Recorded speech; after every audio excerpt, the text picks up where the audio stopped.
En el presente análisis técnico abordaremos en profundidad la interacción, compleja y a menudo crítica, que se produce entre los condensadores para la corrección del factor de potencia y la presencia de corrientes armónicas en las redes eléctricas de distribución.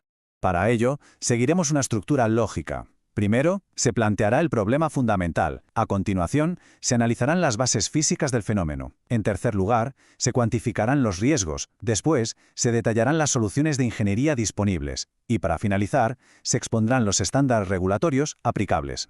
Bien, comenzamos con la primera sección, el planteamiento. Aquí examinaremos una paradoja. Cómo ciertos componentes, que son diseñados específicamente para mejorar la eficiencia de un sistema eléctrico, pueden, bajo un conjunto de condiciones muy concretas, convertirse en una fuente de riesgo significativo. El núcleo del asunto se encuentra en los condensadores de corrección del factor de potencia. Estos dispositivos se instalan en redes que cada vez con más frecuencia contienen también cargas no lineales, las cuales son, por definición, generadoras de armónicos. Es fundamental establecer un punto de partida claro. Los condensadores son, por su propia naturaleza física, cargas lineales. Esto significa que no son la fuente original de la distorsión armónica que vamos a analizar, no la generan de forma inherente. Y aquí es donde surge la paradoja central que da título a esta sección. Si el componente en sí no es la fuente del problema, ¿cómo es posible que se convierta en el catalizador de un fenómeno que puede llegar a ser tan perjudicial? Pasamos a la segunda sección, la física fundamental. Ahora nos adentraremos en los principios físicos que gobiernan esta interacción, poniendo el foco específicamente en el fenómeno de la resonancia eléctrica.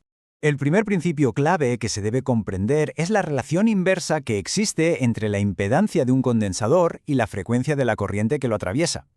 Para las corrientes armónicas, que por definición tienen frecuencias superiores a la fundamental, los condensadores se comportan como un camino de muy baja impedancia.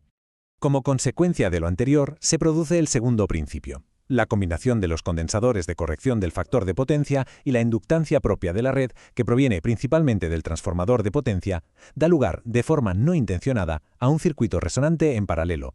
Esta es la configuración eléctrica que constituye la base del problema de la amplificación. Esta expresión matemática nos permite calcular la frecuencia de resonancia en paralelo. Como se puede observar, la frecuencia de resonancia, Fr, es una función directa de tres variables: la frecuencia fundamental de la red, F1, la potencia de cortocircuito en el punto de conexión de la batería, Sk, y la potencia reactiva de la propia batería de condensadores, Qc. Esta relación es la que define la frecuencia exacta a la que el sistema es vulnerable. Abordamos ahora la tercera sección, las consecuencias. Una vez entendida la física, vamos a detallar cuáles son los riesgos severos y tangibles que esta condición de resonancia puede suponer para la totalidad de la instalación eléctrica. Las consecuencias de que una de las frecuencias armónicas presentes en la red coincida con la frecuencia de resonancia del sistema son en efecto muy significativas. Van desde sobreintensidades severas en los propios condensadores hasta sobretensiones que dañan sus materiales dieléctricos. Esto provoca una degradación acelerada, fatiga de los materiales e incluso puede llegar a afectar a otros dispositivos de protección, invalidando en última instancia la propia función de compensación. Para poder apreciar en su totalidad la gravedad del fenómeno, es necesario cuantificar cuál es el factor de amplificación potencial que pueden alcanzar estas corrientes armónicas bajo las condiciones de resonancia que hemos descrito. Bien, en una condición de resonancia, la corriente armónica circulante puede llegar a amplificarse hasta en 16 veces su valor original. Esta magnificación tan elevada crea un estrés térmico y dieléctrico extremo, no solo sobre los condensadores, sino también sobre otros componentes de la red. Entramos en la sección 4, la solución. En este punto vamos a analizar las metodologías de ingeniería, que están estructuradas y basadas en especificaciones, diseñadas para mitigar de forma efectiva estos riesgos de resonancia. La selección de la solución técnica correcta viene determinada por una métrica fundamental, la distorsión armónica total en tensión, conocida por sus siglas en inglés TSHDU. Este parámetro cuantifica el nivel de contaminación armónica en la red. La estrategia a seguir se define, por tanto, según el nivel de THDU medido.